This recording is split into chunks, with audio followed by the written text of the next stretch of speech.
Vamos agora, nesse exato momento, a hora tão esperada, vamos inaugurar o podcast quadro da equipe Quadros News, que é dirigida pelo nosso querido Theo, nosso diretor. Então, meu diretor aqui, quero agradecer a ele, toda a sua equipe, nosso amigo John, a sua esposa, enfim. Estou agora me dirigindo até a ilha de edição, momento inédito na história da comunicação do nosso estado do Maranhão. Você pode acompanhar, nosso gestor aqui, por gentileza, nosso amigo. Olha só que legal. Isso sim é televisão. Estou muito feliz e satisfeito de estar fazendo parte dessa equipe maravilhosa. Muito mesmo. Queria mostrar rapidão aqui, por gentileza, aqui, ó. Aqui está sendo construído. Olha a honra que estão me dando aqui. Quero agradecer o deputado federal Kleber Vejo, toda a equipe. Ali vai ser o estúdio do nosso programa Hora News com auditório, gente. Isso mesmo, com auditório. Iremos inaugurar, acredito que lá nos meados de mês de março. Será um programa de auditório como nunca visto aqui no nosso estado do Maranhão. A gente sabe que já teve, mas está precisando ser resgatado. Quem disser que televisão não tem audiência não sabe o que está acontecendo aqui. Ali você pode ver o fluxo de inteligência artificial. É uma emissora que está anos-luz à frente de muitas aqui em São Luís que está inovando. Vamos agora precisar por momento, por gentileza, nosso amigo Daion, ele que veio diretamente da equipe do Jaspion. Estamos aqui no nosso querido Jaspion, eu estou conhecendo a equipe ainda de operadores, estamos falando do nosso querido Júnior, a história está várias exposições para ver em tempo real e ao vivo. Vamos trabalhar juntos. Definitivamente, para o tão esperado podcast ao vivo do nosso programa Hora News. E segue no Instagram, @AnálioJúniorTV. Alô, meu amigo Janilson. Olha, o nosso podcast já está aqui ele. Está toda a nossa equipe, nosso diretor Del. Del, cumprimentar você, parabéns pelo seu trabalho. Obrigado. Enfim, toda a equipe aqui empenhada, você está vendo aqui o nosso retorno. Está aqui o nosso querido jornalista, nosso amigo José Linhares. Olha o tamanho do nosso querido jornalista. Rapaz, você em casa, se quiser tirar uma foto para virar um meme, fique à vontade. Nosso momento de descontração. José, primeiramente, José Linhares, pela sua presença aqui nos nossos estúdios da Maranhão News, que é a Record News TV do nosso estado. Deixa eu me aproximar aqui, ainda bem que botaram um banco maior um pouco, né? Linhares, primeiramente, boa tarde, é um prazer receber você.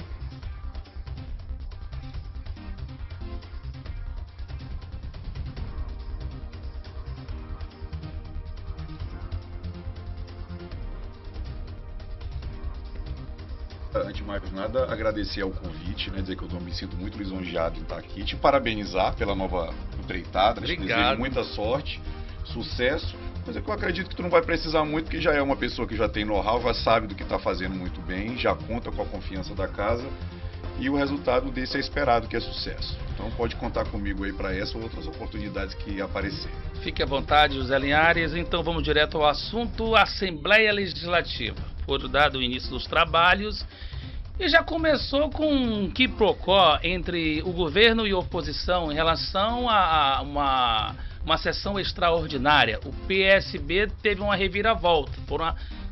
Os deputados continuam no PSB, que foram citados? Pois bem, o que aconteceu foi o seguinte. Primeiro a gente tem que contextualizar a história toda.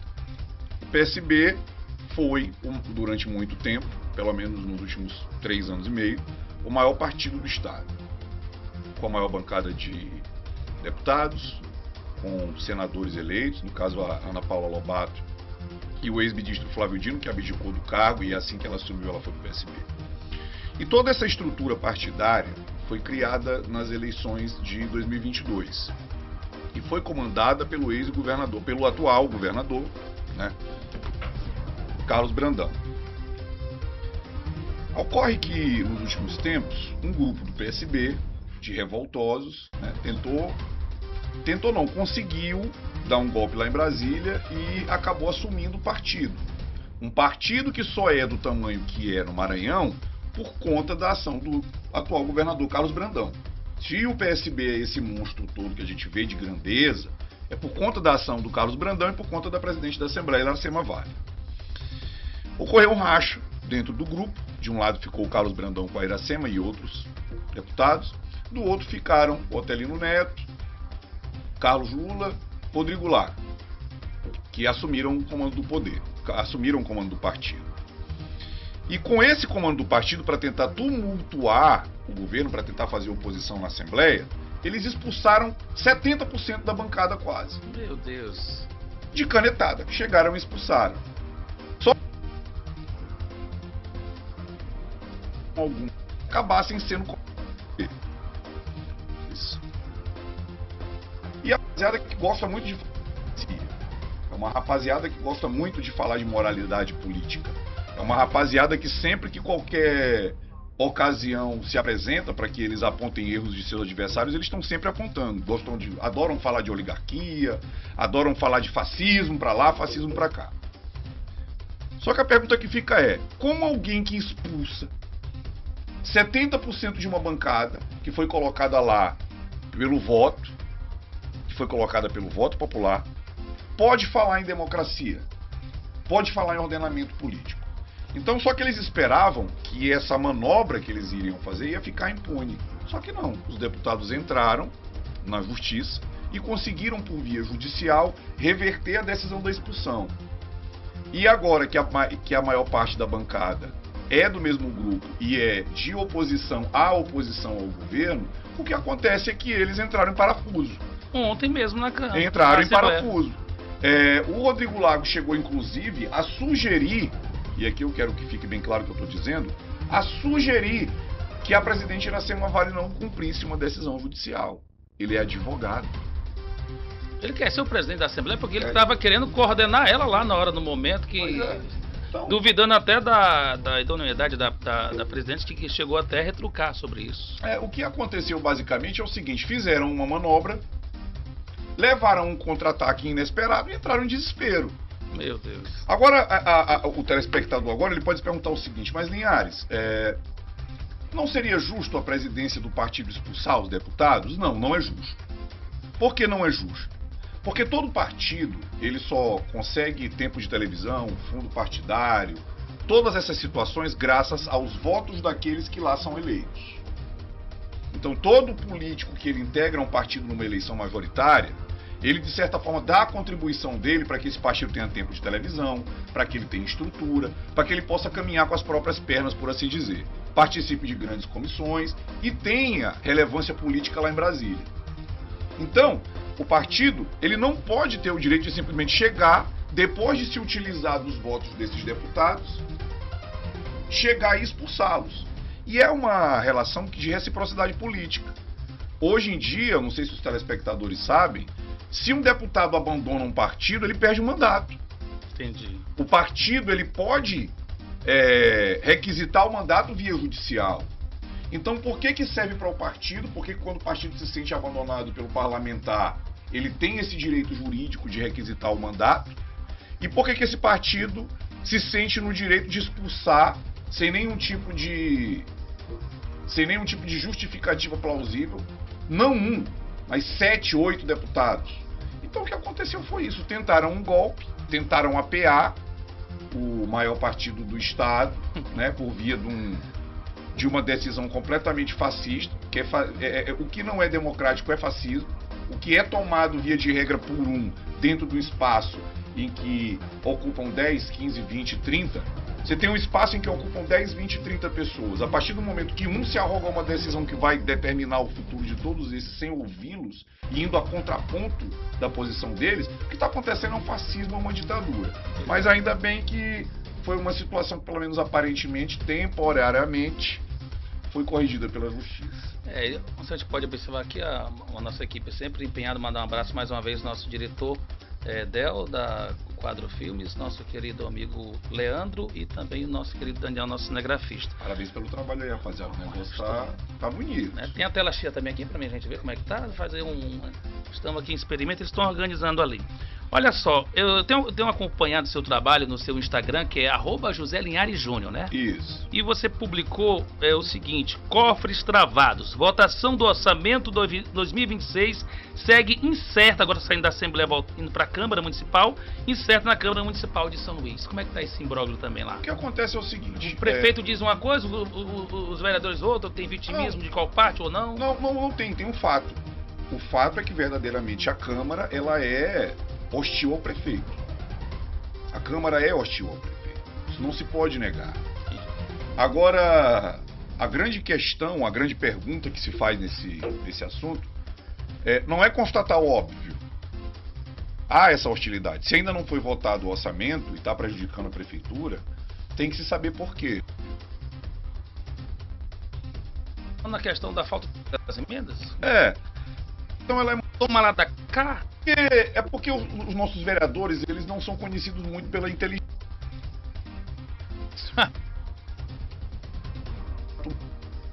Interessa é o que o eleitor ali. Por que há essa hostilidade? Porque o Eduardo Braide colocou na cabeça dele que ele tem que fazer política sozinho. O Eduardo Braide, ele não se vê como um prefeito de São Luís.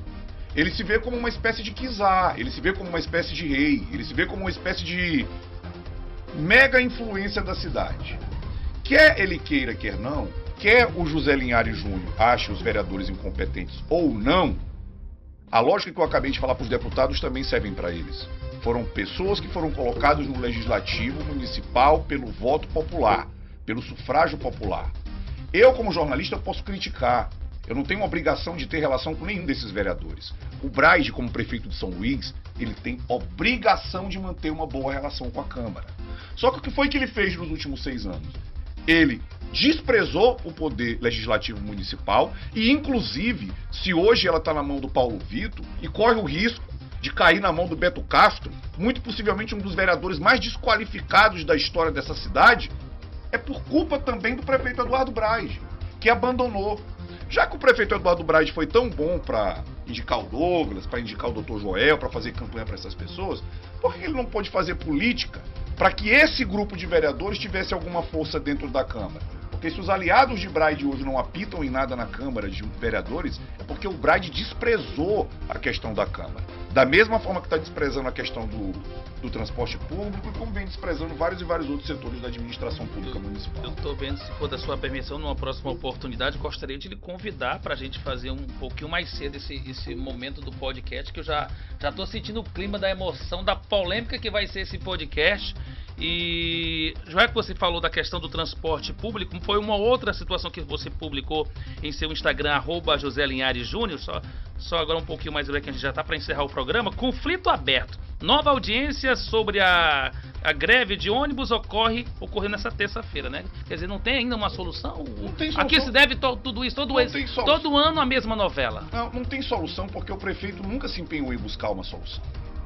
Quando o Braide, poucos anos após o Braide assumir a prefeitura de São Luís, a Câmara de São Luís, olha só, a Câmara que hoje é hostil a ele, no começo do primeiro mandato dele, deu um cheque em branco para ele poder fazer o que ele quisesse em relação ao sistema. Foi feita uma CPI, nessa CPMI CPMI é quando é mista, essa daí é única da Assembleia, da Câmara. Ficou constatado que as empresas não estavam cumprindo o acordo, a licitação. Ficaram constatadas diversas irregularidades e eles pegaram esse documento e deram na mão do prefeito. Se não me falha a memória, foi em 2022, 2023 que foi feita essa CPMI. Ou seja, de lá para cá, o Eduardo Braide tem em mãos um documento em que ele poderia, na linguagem do pessoal que joga game, reiniciar o sistema. Meu Deus. Ele tinha esse documento em mãos, ele tem esse documento em mãos há anos. E o que foi que ele fez? Ele foi empurrando com a barriga. Por quê? Se o Braide tivesse uma preocupação para o sistema, com o sistema de transporte público, a mesma que ele tem de trazer Joelma para Beira-Mar, Xande Avião, Manu Batidão, Pablo Vittar, se ele tivesse essa mesma preocupação com o sistema de transporte, ele, de posse desse documento, ele já teria chamado uma nova licitação, já teríamos novas empresas funcionando dentro de um contrato saudável e não esse contrato absurdo e abusivo que foi celebrado pelo ex-prefeito. E aí aqui também Justiça. O Eduardo Braide é responsável pela situação não estar sendo consertada, mas o responsável pela situação ter sido criada. Mas isso não tira a responsabilidade do Braide. Então, já citou a questão da Assembleia Legislativa, prefeito. Para concluir, o governador Carlos Brandão, em seu pronunciamento no início dos trabalhos da Assembleia Legislativa, foi questionado pela equipe do perguntando para ele se ele realmente iria se afastar do governo para se lançar ao Senado ou se ele ia ficar até o final, e ele respondeu que final. Opinião já ficará até, porque ele disse que poderá ainda, então ele deixou uma deixa, né? Eu acho que o governador Carlos Brandão não existe mais, não tem mais isso. Confiança no vice-governador Felipe Eu Camarão? acho não. O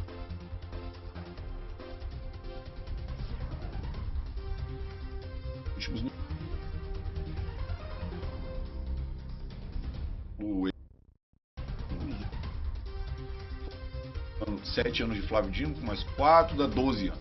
Foi maltratado nos últimos 12 anos.